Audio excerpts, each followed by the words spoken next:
O que é a eletrização por atrito? O que é triboeletricidade? O que é a série triboelétrica? O que pode dar errado? Olá, meu nome é Manuel Gibson, bem-vindo à parte 11 da série sobre eletrostática, onde aplicar, como aplicar. Estamos particularmente interessados nos campos eletrostáticos, carga e descarga eletrostáticas, como isso afeta o uso, operação, manutenção de equipamentos eletroeletrônicos. Neste vídeo veremos os seguintes assuntos. O que nós vimos até agora, uma revisão, uma sistematização do nosso conhecimento, a consolidação do que vimos até agora. Veremos a descarga por atrito ou a triboeletricidade e encerraremos com algumas considerações sobre os assuntos apresentados. Vamos iniciar então com o que vimos até agora. A carga elétrica não pode nem ser criada nem ser destruída, apenas movida de lugar. Mas se não podemos nem criar nem destruir cargas elétricas, como criamos campos elétricos estáticos? A geração de campos eletrostáticos envolve o acúmulo ou a separação de cargas elétricas estáticas. A geração de campos eletrostáticas consiste em criar-se um desequilíbrio de cargas elétricas, íons ou elétrons em excesso ou em falta, em uma determinada região. As cargas elétricas estáticas produzem campos elétricos estáticos, que por sua vez vão acarretar em diferença de potencial. Dado um caminho, um percurso resistivo ou uma impedância, teremos uma corrente elétrica. Campo elétrico estático, portanto, associado a acúmulo ou separação de cargas elétricas. Isso chamamos de eletrização. A eletrização é, portanto, o processo de transferência de cargas elétricas entre dois ou mais corpos que podem estar eletricamente neutros ou eletricamente carregados. Observe que esse corpo tem uma carga de 10 coulombs positiva. Esse corpo agora apresenta uma carga neutra. Não quer dizer que não tenha cargas. As cargas positivas e negativas se equilibram e o corpo fica eletricamente neutro. Já este corpo agora apresenta uma carga negativa de menos 4 coulombs. Fatores chaves da eletrização. Primeiro, a propriedade dos materiais, verificar se o material é isolante e a conversão de energia, geralmente energia mecânica para energia elétrica, deposição de cargas. Quais os pontos a considerar na eletrização? Superfície de contato e rugosidade, transferência eletrônica ou efeito triboelétrico, desbalanceamento de cargas, efeito flexoelétrico e campo eletrostático. Modos de eletrização: por contato, por indução e por atrito. A eletrização por contato ocorre quando um corpo carregado toca outro corpo carregado ou neutro, de forma que após o contato, ambos os corpos ficarão com o mesmo sinal e quantidade de carga elétrica. A carga elétrica original distribui-se equitativamente, média aritmética, pelos corpos envolvidos na distribuição da carga elétrica original. Vimos isso no vídeo anterior. A carga não é perdida nem criada, é simplesmente redistribuída, sem perdas. Como limitar ou reduzir os danos provocados pelas cargas eletrostáticas durante operação e manutenção de equipamentos e dispositivos eletroeletrônicos sensíveis? Como proteger os dispositivos e componentes eletroeletrônicos dos efeitos danosos da descarga eletrostática? ESD? Simples. Em condições especiais de operação e manutenção, use a pulseira de aterramento ou a pulseira anti-estática. A finalidade da pulseira anti-estática é descarregar, evitar o acúmulo de possíveis cargas elétricas acumuladas em você ou em ferramentas para um potencial de terra, evitando danificar os equipamentos e componentes sensíveis a essas descargas eletrostáticas. Mas lembre-se, a pulseira antiestática protege o equipamento e não você. A maioria das pulseiras possui um resistor limitador de corrente de 1 megohm. Por que não é um valor maior? Não seria mais seguro? Sim, seria, mas seria excessivo para dissipar as cargas em tempo hábil. Observe no circuito um capacitor carregado. Nos terminais desse capacitor surge, em função das cargas, uma tensão máxima. Observe que a relação de tensão máxima, carga e capacitância é dado por o máximo igual a Q sobre C. Entendeu por que os supercapacitores operam com tensões tão baixas? Observe que no denominador da fração C, os supercapacitores é muito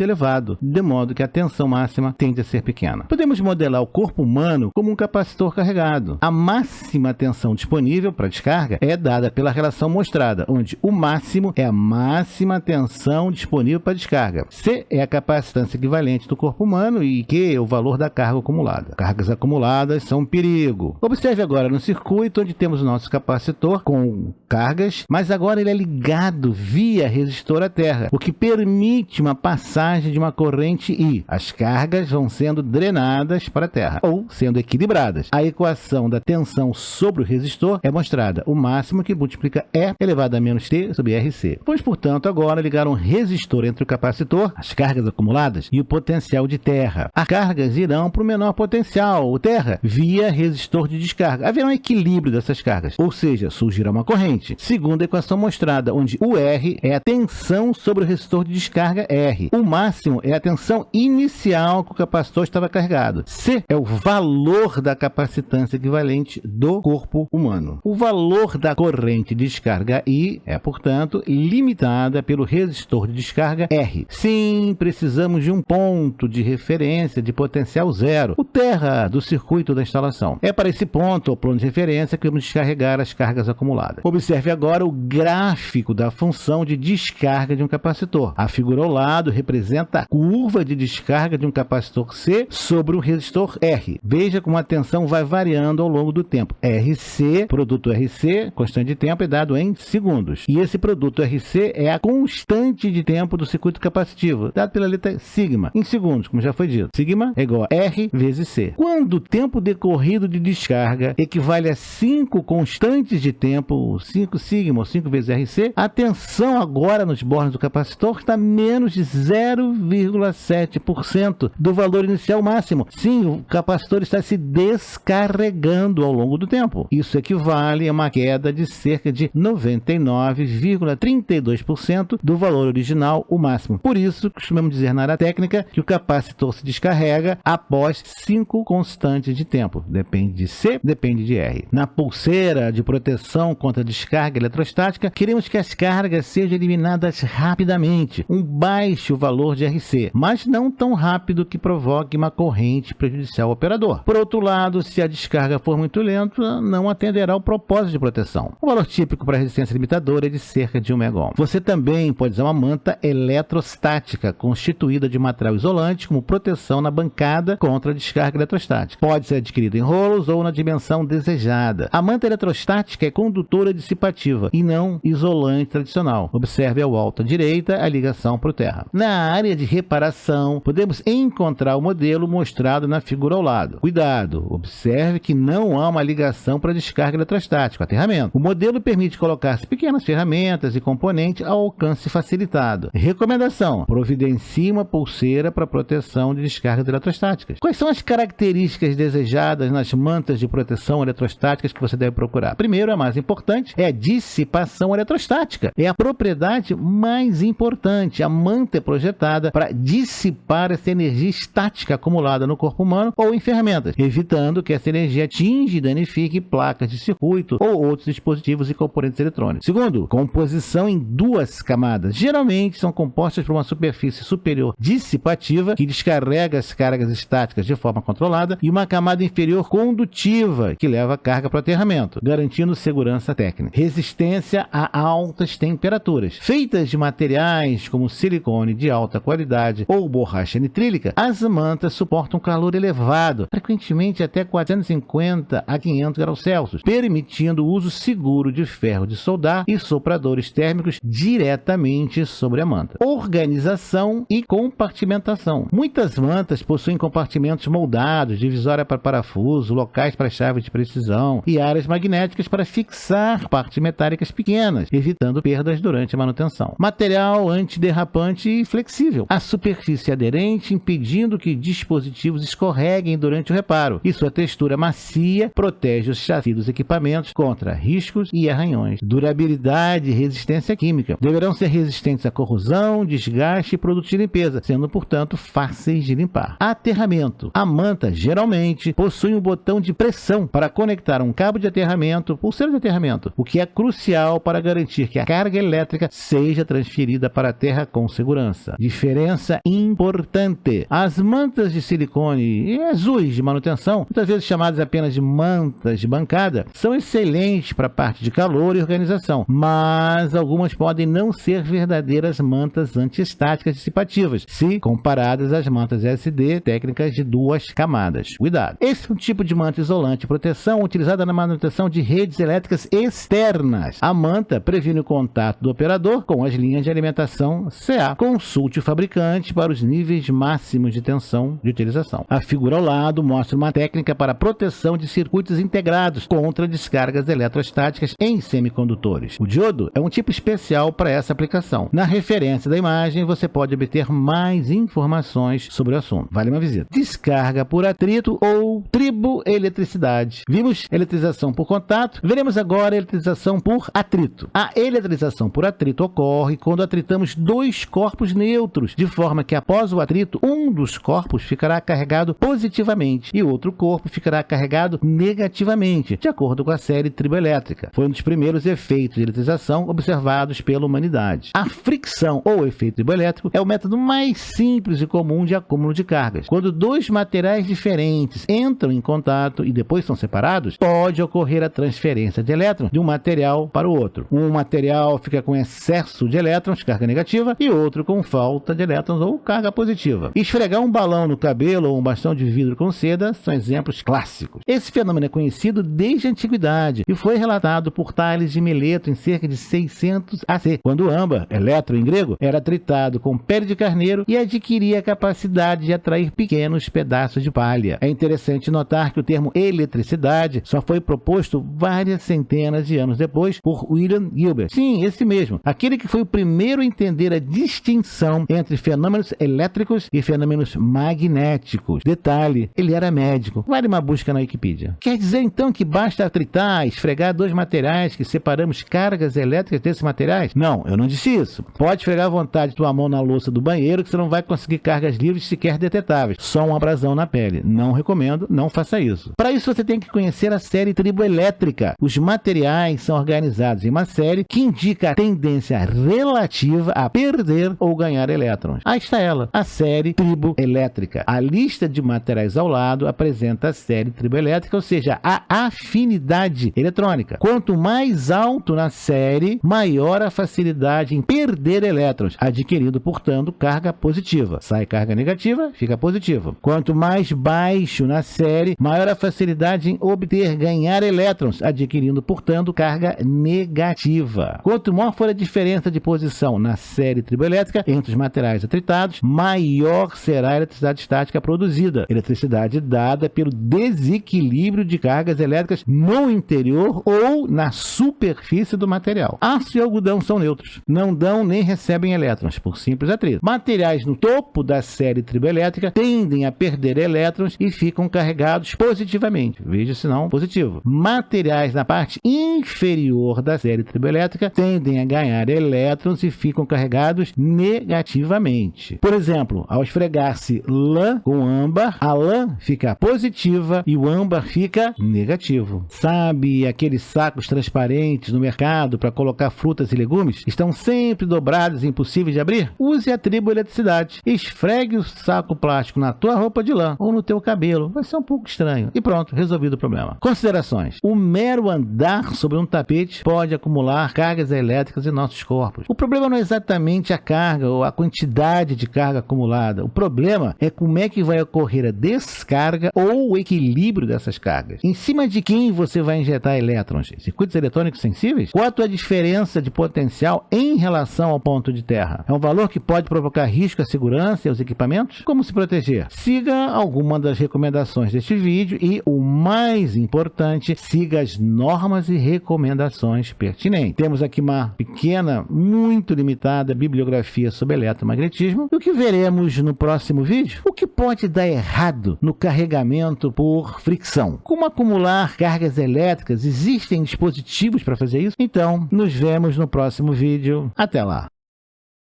Obrigado por ter assistido a este vídeo. Deixe o seu like, inscreva-se no canal, acione o sino e seja notificado dos novos lançamentos semanais.